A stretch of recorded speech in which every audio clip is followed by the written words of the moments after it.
The gig economy is going to break the world, and we millennials are first in line for this, because there are two extreme and painfully different sides to the story of being a gig worker. Just take, for example, a digital nomad. They probably do consulting for various businesses. Maybe they're developers, or maybe UX designers, or marketers, and they're probably living the dream.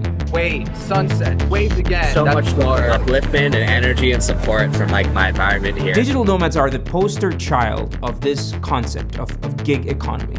It's a powerful poster to sell this idea of freedom at work to everyone else. But the reality for most gig workers today is not even close to this. Gig economy is something much less sophisticated, like poor worker conditions. Someone is always losing out. It seems to be the workers. Injury or sickness isn't paid. They're working for a tech company, all right, but their situation is very different. And I have to stop for a sec before we go on to say that I just can't be a hypocrite on this. I run a tech company, and for the 10 years that we've been in business, we've worked with dozens of gig workers.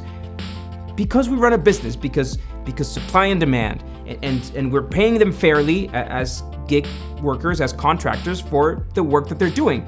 But in reality, we are contributing to this snowball. It's a snowball that is gonna blow up in our faces in a few years. So let's explore where this gig economy is gonna take our generation over the next few years. This is our new series, Millennials Decoded.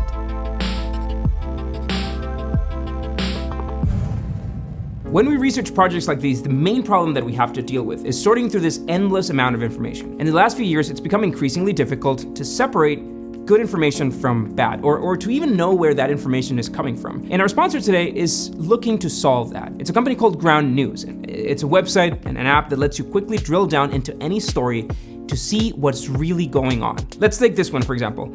This is a story about the governor of Minnesota vetoing a gig worker bill following warnings from Uber. In Ground News, we can see 34 sources have reported on this story, and the majority of them have a left-leaning or center rating, according to an analysis done by 3 different news monitoring organizations. The majority of these sources have this history of reliable reporting practices, and we can even see that more than half of these sources are owned by media conglomerates. So it's really helpful to read through all the articles published on this particular story to compare and contrast how it's being framed by the media. While Ground News doesn't publish or censor any news, they don't do it themselves. They let you see specific topics like tech, business, or entrepreneurs, so you can get notifications on breaking news and blind spots around your specific interests. You can check it out by visiting ground.news/Slidebean. At that site, you can sign up for free, or you can use the link to subscribe for a 30% off unlimited access to all the features that we just showed you. I actually just came back from a trip from Texas, where we spent a couple weeks on a road trip discovering the contrasts that left-leaning cities like Austin and Houston have on a conservative state. It's one of our favorite documentaries yet, and it feels like Ground News could be a solution for so much of this misinformation that we're facing today. I'm excited to have them as partners. I'm excited that they discovered our channel. So stay tuned for that video, and let's get back to gig workers. More than 1,000 drivers are now on strike. We are not going to stop until that raise is given back. You know, I spend more time here than what I do at home. We're gonna go down a grim rabbit hole today. But before that, let me make something very clear. As a consumer, as a business, the gig economy is great.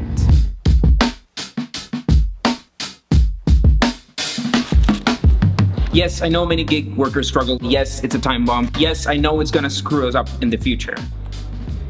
You know, but I'd like my burger hot and cheap and delivered in 20 minutes. So we're launching this new product in a couple weeks, and we needed a logo for it. We have designers in-house, but we always like to do this thing. We like to use this platform, and I don't want to say which platform it is, because I think it's such a bad deal for the gig workers, but it's such a great deal for the company. We offered $500 to designers to come and apply with their logos. And we have, these are all the designs, they've been withdrawn and declined and whatnot, but we had 400 applications, and eventually picked this one. But here's the deal, we only pay the winner. The winner got the $500 that we offered, but everybody else worked for free. And so for a business, this is a fantastic deal. This is as good as it gets to get 400 candidates for logos and just pick your favorite. As a gig worker, this absolutely sucks. But hold on. But with the current rules, in the world that we live in a free capitalist market, this is fair game. I mean, they agreed to do the work, they agreed to the terms and the compensation, we both won on this transaction, right? This all works because the supply and demand balance exists. And a huge problem that nobody likes to talk about is that better pay risks breaking this balance. Here's the simplest way you can visualize it.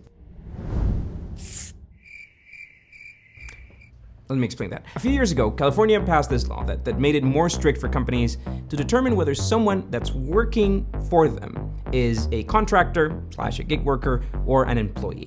Now, I'm not gonna stop on that debate. We're not here to solve that. I'm not gonna solve this debate by just speaking into a camera. It's a big issue, expensive lawyers, etc. But this law was drafted with one specific company in mind. Now think about the way Uber positions driving with them. Ride sharing, freedom, anytime, anywhere. Ride sharing sounds so nice. It's like, I'm gonna go somewhere, I'm gonna share my ride with someone. You guys remember this? You guys remember this publicity? I'm sure they used at some point, like, you're gonna save the world, save the planet, and, avoid pollution by ride sharing and saving gas. When Uber started, driving with them was this really, this cool way to make some extra money. And all of this was some great marketing. It sold the dream of making your own schedules, being your own boss. Heck, call it being an entrepreneur, being an Uberpreneur. But we all know how Uber really works for drivers. I lost $97,000 because of you. You dropped the prices on Black. Yes, you did. We started with $20.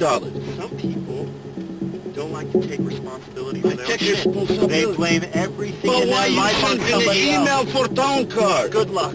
Good luck to you too, but I know you don't gonna go far. This is Fawzi Kamel, who had the misfortune of driving the founder and the then CEO of Uber and capturing the video that eventually got that guy fired. But this issue was over 5 years ago, guys. This problem of low fares, of broken promises, it's an old problem, and it's happening with Uber all over the world. But Uber was built precisely on this premise. The reason why Uber exists is because the rules allowed it to exist in its current form. It was designed with those rules in mind, precisely to take advantage of how traditional cabs that work on a different set of rules wouldn't be able to compete. And it worked. They're barely slipping through legislation cracks, but as of today, they're mostly on the right side of the law. Mostly. And then, again, this is a free market. Uber is just connecting people who need to make money, willing to provide a service with people who need that service and are willing to pay for it. But AB 5 and other similar laws are a big problem for Uber. It could truly put them out of business. Because we like Uber. Why do we like Uber? We like it because it's convenient, we like it because it's safe, but in the end, we use Uber because the price seems right. Here are 5 ways to get a cheaper Uber ride. We'll get Uber rides at 50% off. Join for cheaper Uber rides every time? Well, let me put it a different way. Would you use Uber if a ride cost 40% more? That's not a typo, 40% more. If Uber had to put their drivers on payroll and give them all these benefits, make no mistake, we'd be back on yellow cabs. Because let me speak a very uncomfortable truth, and if you're a founder, if you watch our channel and you're a startup founder, you know where this is gonna go right now. If you work for a startup, but you're not the founder, here's a hard truth that you might or might not know about. You ready?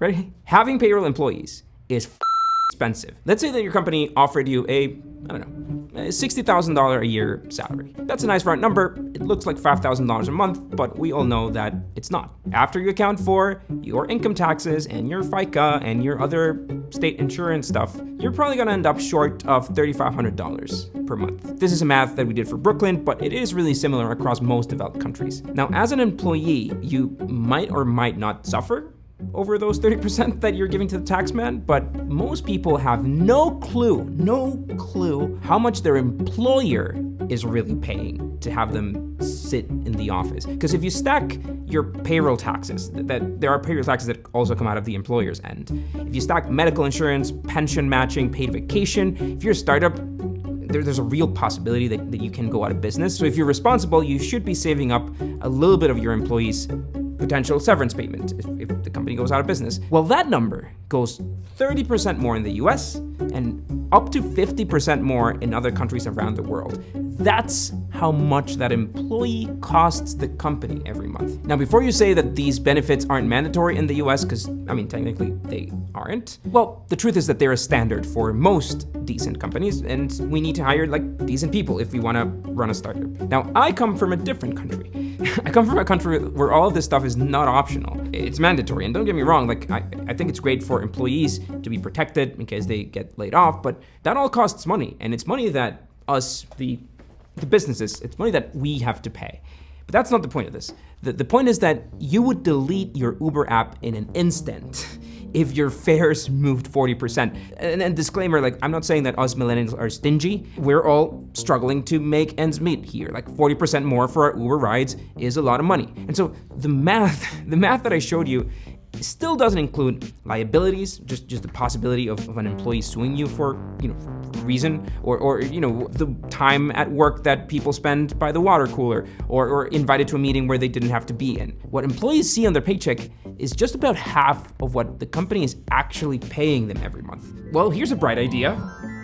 Why don't you just pay someone for the hours, for the effective hours that they work for you? Well, here's a better idea. Why don't we hire someone in a city where it's a lot cheaper to live in? I mean, that model is maybe, I'm not sure, but maybe that work model is like the dream job of a gig worker. How can I be a digital nomad, Riley? It's the number one question I get. I'm gonna break it down for you. Working for a US company on a qualified, highly skilled type of job, getting paid something close to US rates, and living in a country where they don't need to spend nearly as much. Maybe they have 2 or 3 clients and they just add up hours with all of them. It's more than enough to live comfortably and to even save money. Maybe they choose to do a 4-day work week, or maybe they take a break at 4 p.m. to go surfing. That's the poster card nomad life. But these cross-border salaries, they also have painful implications on locals. There's this town back home in Costa Rica called Nosara where locals make $600, $800 a year. They work hotels and restaurants, and they're basically serving people who make $4,000, $6,000 a month. I mean, it's the dream town for a digital nomad. You have the network, everybody else works on tech too, so you have a couple of VC funds even, but housing is very limited. Locals can no longer afford to live in the place that they were born.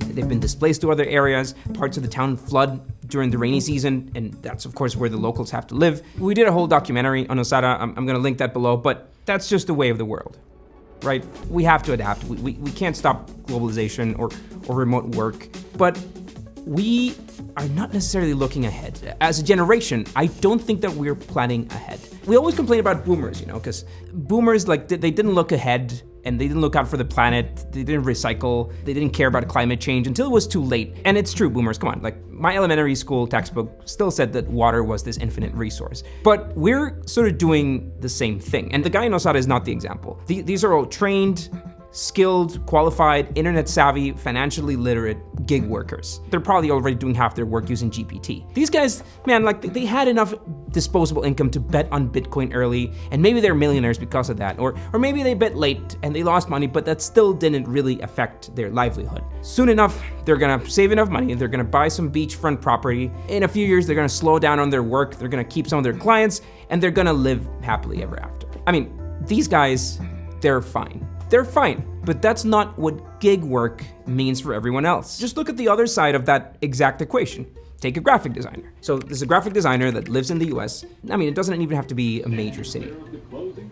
Let's say that they just graduated college, probably have some college debt that they have to pay for, and they are considering doing Upwork or Freelancer or Fiverr. Well, now they have to compete with that guy.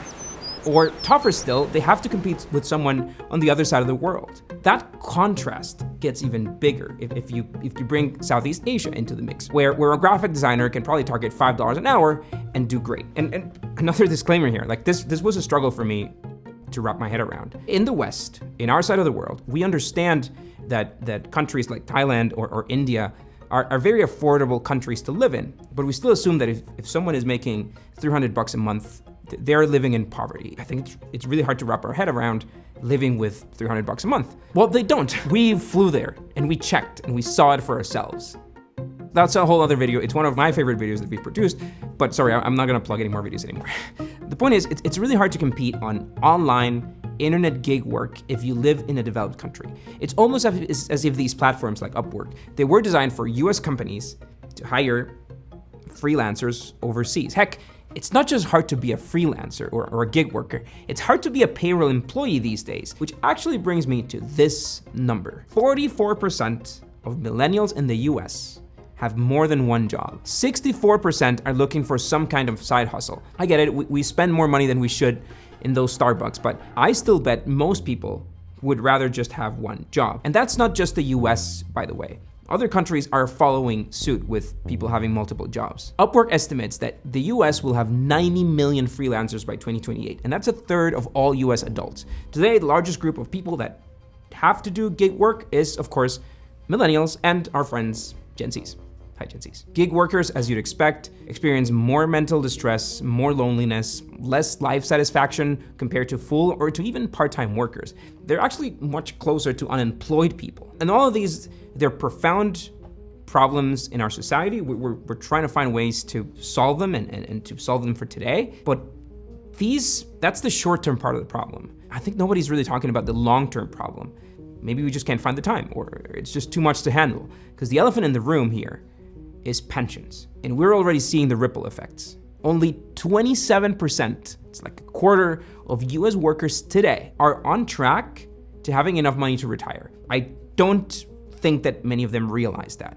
30% of gig workers do assume that they will never retire. 77% of gig workers assume that they will rely on personal savings to get by. And pension systems around the world, they were designed assuming that each adult was gonna be replaced by other adults. And they were definitely not designed around so many adults working just gig work. Now, before I go on, let's just line up on how the pension systems work around the world, because the social security tax, or whatever you call it in your country, well, you're paying social security, that's not going to your own pool of money. These aren't your savings. There's not a government bucket for you. You're effectively paying social security for the older generations, the ones who are currently retired.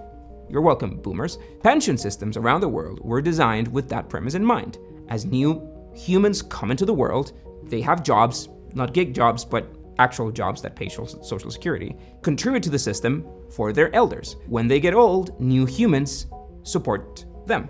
Now, this not only works at this macroeconomic level, it's supposed to work on a household level too. I don't want my kid to have to look after me when I'm old, but hey, if my YOLO calls don't pay up, and at least I have a basement to crash if I'm totally broke. I'm half kidding on that, but most millennial households, they don't have kids. They don't want kids. They're buying pets instead. We made a video about that. Sorry, I won't plug any more videos. And well, dogs don't pay social security. Most dogs don't have basements that you can crash. So what happens when the number of humans actually starts shrinking? Which it is. Will this happen? Today is actually the 14th day of nationwide protests, unions and labor groups leading those demonstrations. And earlier today, dozens of people are protesting across France today over the country's new retirement. These protests erupted all over France because the government tried to raise the retirement age from 62 to 64 years old. For one simple reason: the pension system is broken.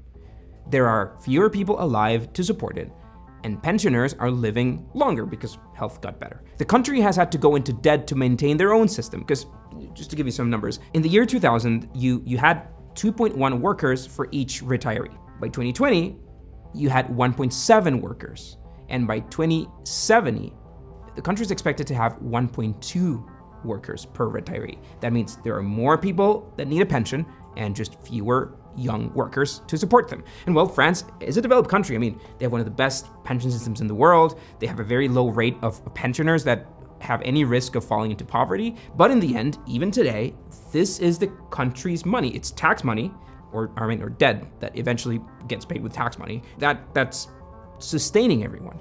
And it looks like French millennials don't want to pay more for that. Même tuer au travail 2 ans de plus parce que franchement, regardez le nombre de personnes qui meurent au travail. Il y a beaucoup de personnes qui meurent au travail. Now, big disclaimer, I'm really oversimplifying this issue. I'm sorry, but there's just material for a whole other video, maybe a little bit outside our scope, maybe one for Johnny Harris to make, but don't get angry, French people.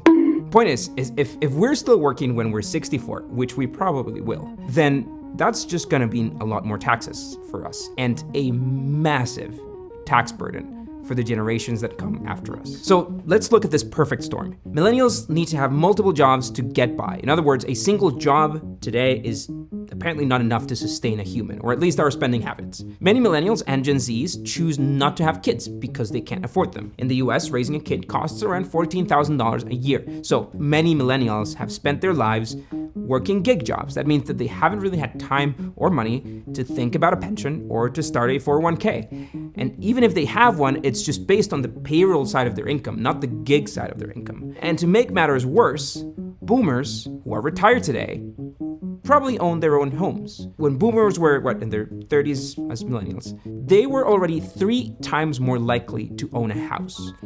Many of us are just destined to pay rent forever.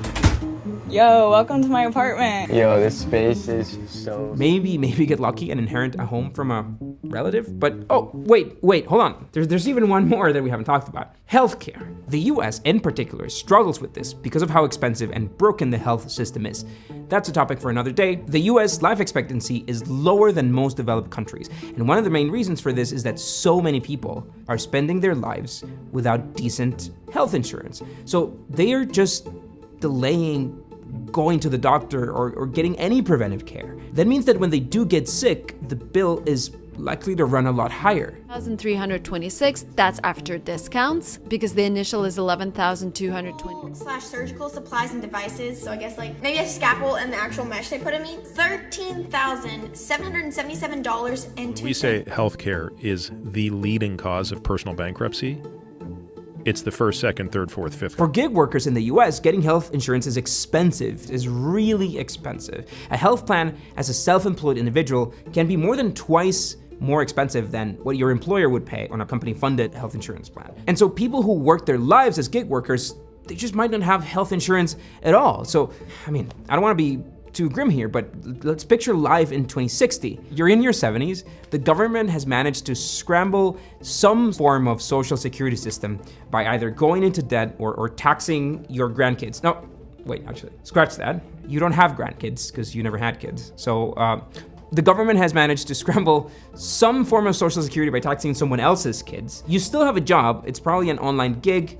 It's definitely not tutoring or writing or coding because that's all gonna be solved by ChatGPT by then. You live in a small apartment and you cross your fingers so that you don't get sick. Maybe not all of your friends are so lucky.